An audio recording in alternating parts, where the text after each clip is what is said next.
So we've talked about what we think a system is and what are some of the characteristics. And now I want to move into what is systems thinking, which is a kind of, well, I go so far as to say it's a way of being.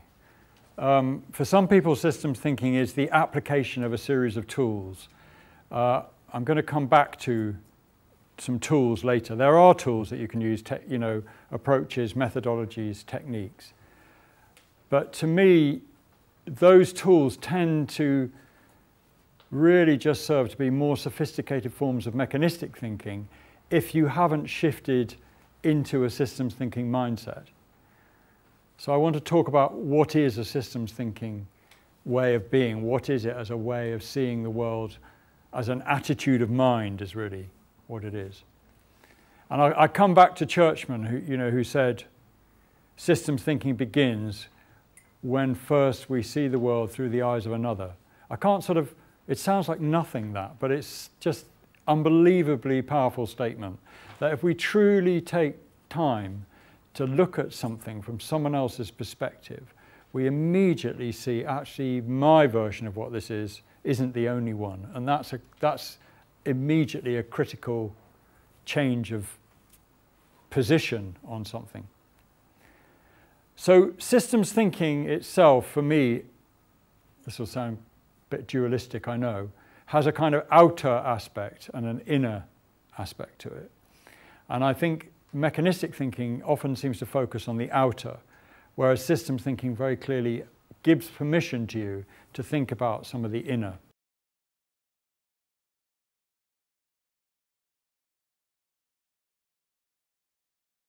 But let's take the outer things first. So when we're thinking about outer in systems thinking, we're thinking about trying to define what is this system. So what's its purpose? What are the inputs and outputs? What's the transformation process? Where's the boundary? What happens if we move the boundary? We ask these sorts of questions. So we're trying to establish, how does this system maintain itself? What are the rules? If we look past the players to the rules of the game, what's really going on here? What are some of the relationships that are happening? What kind of language is being used? What are some of the properties of this system? So what's emerging? What's staying the same? Is it dissipative? Does it constantly change and yet stay the same? Does it stay the same and yet constantly change? How does it learn? Does it learn? What does it do with that learning? How does it process that? And then what are the internal characteristics of this system? How does it behave over time? A really interesting way to understand a system is just to measure what happens over time and get a picture of what it's producing over time, what's coming out of it. Very much trying to describe it. What we're trying to do here is describe. We have a tendency to want to define things and to judge things. But when we try and just describe things without that sense of judgment, without wanting to say what it is, but only how it is and how it works, we can have a very different way of seeing it. So are there feedback loops? One of the tools, systems dynamics, is very interested in feedback loops. So are there positive or negative feedback loops? More of that later. Are there stocks? Are there flows? How does information work? How does this system relate to other systems? Is there a boundary? What's the nature of that boundary? And how does it then, if it's the basis of relationship with other systems, how does that work? And how do the other systems influence this thing that we're calling a system? And does that have any issues for us in how we're defining the system? Should we be actually bringing that one in because it's suddenly seeming more relevant and possibly pushing that one out? So we're quite flexible around how we're looking at this. We want other people's perspectives because they're saying, oh, I didn't see it like that at all. Or for me, the boundary's over here. Or, oh no, I didn't realize that. I think you're talking about a subset of something else. So very often systems are kind of nested within one another. And actually one of the objections some people have to systems thinking is that if one system sits inside another system, inside another, ultimately you must be talking about the whole universe. What does the universe sit in? It must sit inside God in some way. So let's chuck out the whole idea of systems thinking, because you're telling me I have to believe in God. Well, maybe I am, maybe I'm not. I'm not actually, don't think that's even an issue. But it's worth being aware that is a place that people go in relation to systems thinking, and sometimes diss the whole thing because they say, well, all you're doing is asking me to become religious. Obviously, that's quite a good way of dissing systems thinking if you choose that, but we just need to be aware that systems do sit inside other systems in some sort of way, although that's notional and very often constructed by the way that we're choosing to construct it. Actually, what it is a series of relationships and interdependencies and cause and effect and feedback loops and whatever, but we're choosing to say that's the system. So that's the outer.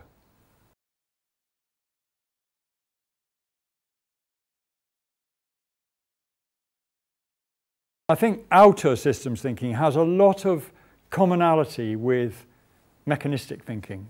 And some people criticize systems thinking as just a more sophisticated way of doing mechanistic analysis. But I think they miss the point, because actually I think it's the inner that becomes very important. And I want to put across this some key statements, one coming from E.F. Schumacher himself, who's the inspiration behind Schumacher Institute, which is, we need to look at the world and see it whole. This was what Schumacher encouraged us to do. We need to look at the world and see it whole. And also draw on Donella Meadows, who said she was one of the architects of systems dynamics and the limits to growth, the famous report that described that resources in the earth are running out. And she said, to change the way we act, we first need to change the way we think. And that's really what my interest is to try to shift people to see that there's something greater than the mechanistic way of thinking. And Bateson, I like to remind us about Bateson, because he said, there is no stuff. We're just looking at a series of processes and relationships. So we get too carried away with material, hard things and get too focused on them. And what we should be seeing is something much more fluid than that. So systems thinking is very much about looking from multiple perspectives, not just using other people's perspectives, but looking at my own way of seeing. So I come back now to why I started with what is my worldview? Because how you see something is very much affected by your way of seeing the world, your assumptions and beliefs. So is it possible to stand aside from yourself and look at yourself and say, that's one of my prejudices working here, or I always tend to see the world like that. And that's not a judgment thing, it's just saying that's who I am, but at least if I'm aware of it, I can hold that awareness while I'm going about life. And that's part of systems thinking, is to hold this awareness, to notice how I see things. Not to say, I'm so stupid I am, I've done that again. But say, okay, that's interesting. How would it be if I looked at that slightly differently?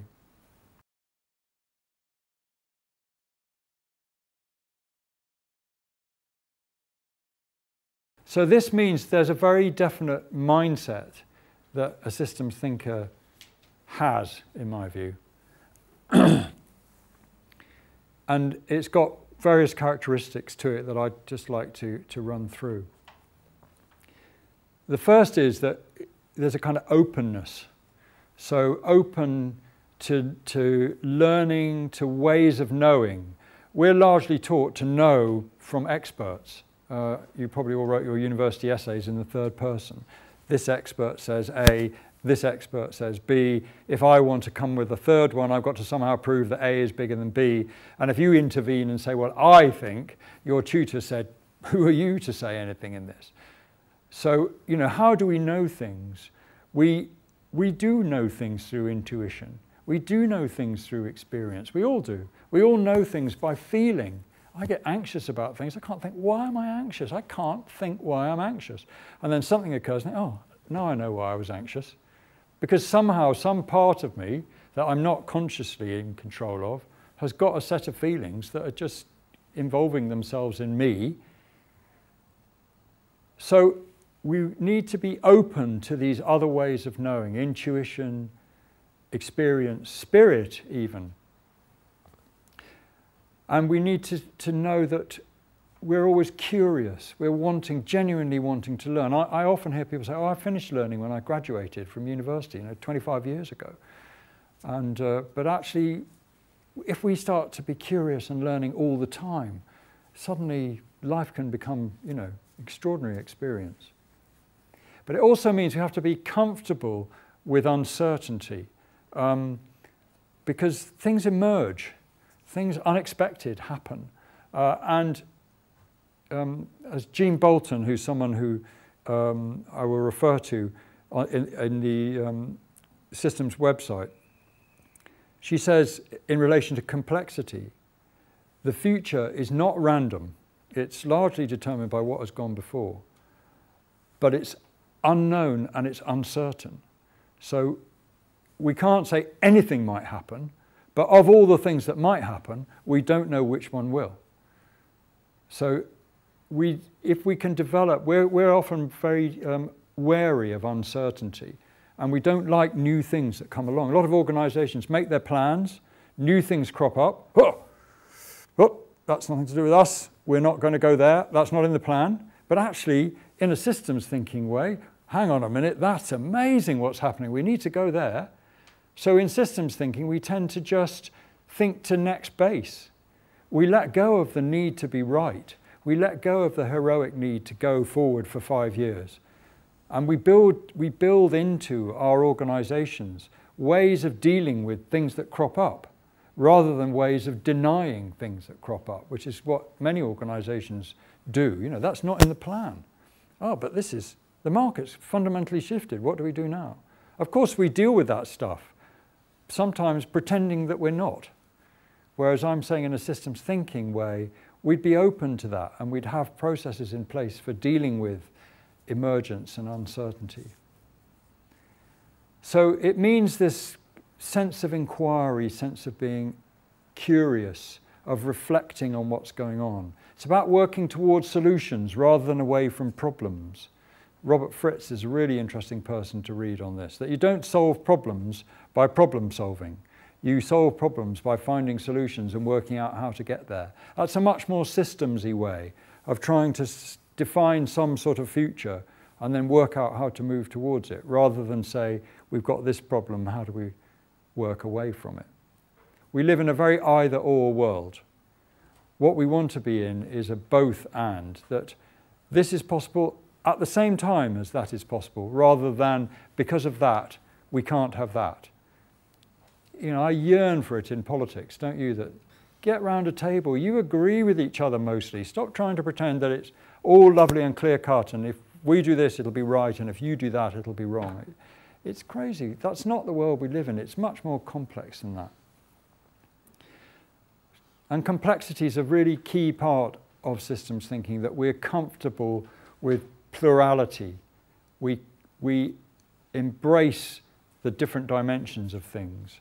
And there's a writer called Perry who's very interested in this, saying that we know that the world has many answers in many things, but we can't actually live in a world where everything is possible. We have to make some choices, and having made choices, we need to commit to a way of being. But he argues that if we commit, if we're mature learners and we're systems thinkers, we commit to that way of being for the time being, while it serves us, holding an awareness that we might need to let this go, rather than heroically assuming that this is the one true way and that we're never going to let it go whatever comes. And that's a hugely different place to be in terms of where you are in yourself and what you hold as your beliefs. And we tend in systems thinking to use the metaphors of organisms. We saw this from Capra. We see the limitations of reductionism, dualism, linear thinking, the machine metaphor. Yes, those can serve us. Yes, they can be incredibly useful. But we see that they're limited and that there are other ways of knowing, different ways of understanding the world. So our ways of knowing are through experience, through intuition, sometimes even through acting something out. You know, sometimes, well, there was someone on the master's course I did at Bath University where they allowed you to do your assignment in any way you liked. And the student said, I want to drum my assignment. And, you know, he literally drummed it out. So that's the only way I can get across what I feel about this, is to use some drums. And then, of course, the faculty had to make up their mind how they were going to mark him doing drumming. But, and, you know, clearly there are issues in that. But sometimes the only way you can really get it out is to act it or dance it or shout it or something. So that's a way of knowing. It's a way of getting in touch with what it is you... And, of course, then there are the very helpful people's theories, hypotheses, the expert ways. These, I'm not discounting these in any way, of course. People doing research and building pictures of things is very much part of the picture, but there are other ways.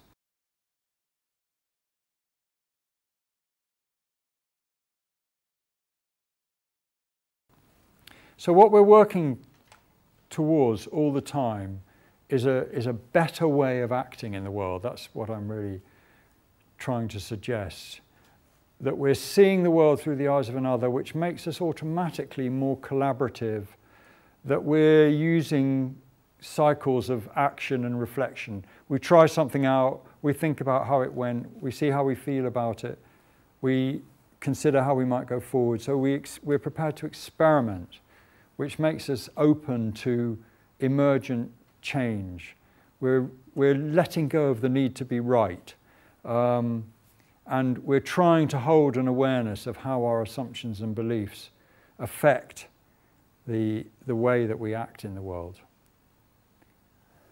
So systems thinking has its tools, it has its methodologies for analysis and understanding, and I'm going to come on to those shortly, some of those. I'm not going to go into them in detail, but I'm going to mention some.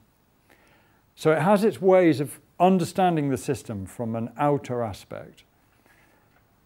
But I would argue that if you come to that process still stuck in the mechanistic paradigm, you will simply use those tools in a more mechanistic way. You'll make life more complicated for yourself probably, because you'll be doing multi-dimensional analysis instead of process analysis, or you'll be trying to make everything as complicated and multi-dimensional as possible.